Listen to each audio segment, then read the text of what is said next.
पश्चिम बंगाल से खबर। मंत्री सिद्दीकुल्ला चौधरी को अपने ही विधानसभा क्षेत्र में दिखाए गए काले झंडे, लगाए गए वापस जाओ के नारे। पूरी खबर देखिए, देखते रहिए TNI 24।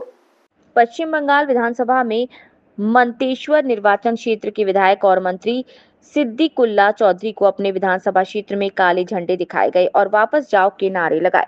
उन्होंने आरोप लगाया कि तृणमूल पंचायत समिति के अध्यक्ष अहमद हुसैन के इशारे पर गुंडों के एक गिरोह ने पुलिस के सामने उन्हें काले झंडे दिखाए और उनके खिलाफ नारे लगाए। उन्होंने पुलिस पर भी मूक दर्शक बने रहने का आरोप लगाया। उन्होंने कहा, पुलिस चुपचाप खड़ी रही, पुलिस चाहती तो उन्हें हटा सकती थी, पुलिस ने ऐसा नहीं किया। घटना मंतेश्वर के मलडांगा में हुई। आज सुबह करीब 10 बजे जब वे वहां पहुंचे तो बड़ी संख्या में लोगों ने काले झंडे दिखाए और वापस जाओ के नारे लगाए।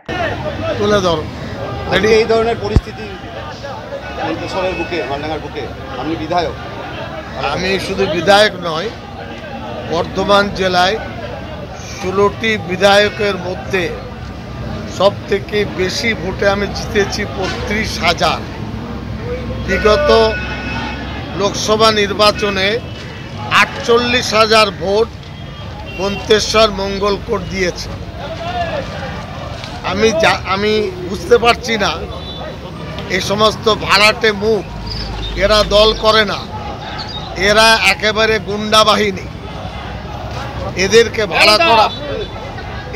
ভাড়া করা হয়েছে এবং তৃণমূল দলকে ধ্বংস করার, অপমানিত করার, মমতা ব্যানার্জিকে হেয় করার চেষ্টা হচ্ছে। আমার আজ থেকে একটা সন্দেহ তৈরি হচ্ছে যে এত কি কারণে আপনাদের এই বিক্ষোভ আছে? আজকে আমাদের এখানে যে তোলাবাজ, ধান্দাবাজ, চিটিংবাজ মন্ত্রী আছে, শুধুমাত্র তোলা ছাড়া কিছু বোঝে না। আজকে 4 বছর অতিক্রান্ত হয়ে 5 বছর বিধানসভায় পড়লো। আমরা ভেবেছিলাম যে আমরা একজন ক্যাবিনেট মন্ত্রী পেয়েছি, মন্তেশ্বরবাসীর সুরাহা হবে। স্বাধীনতার পর প্রথম ক্যাবিনেট মন্ত্রী পেয়েছি, কিন্তু আমরা কি দেখলাম? সাধারণ মানুষের সব আশা থাকে না ডাল গম বাড়ির। কিছু মানুষের সার্টিফিকেটের প্রয়োজন হয়, যেমন ছাত্রছাত্রীদের, মেডিকেলের, সেই সমস্ত সার্টিফিকেট থেকে এই এলাকার মানুষ বঞ্চিত হয়েছে। তাই এলাকার মানুষ আজ বিক্ষোভ দেখাইছে। আজকে পরিযায়ী শ্রমিকের মতো তিনি এসছেন, কিছু তোলাবাজকে নিয়ে, কিছু গুন্ডাকে নিয়ে। মন্তেশ্বরের সাধারণ মানুষ আজকে 4 বছর পর আজকে দালালি করতে এসছে। মন্তেশ্বরের মানুষ এর জবাব দিচ্ছে।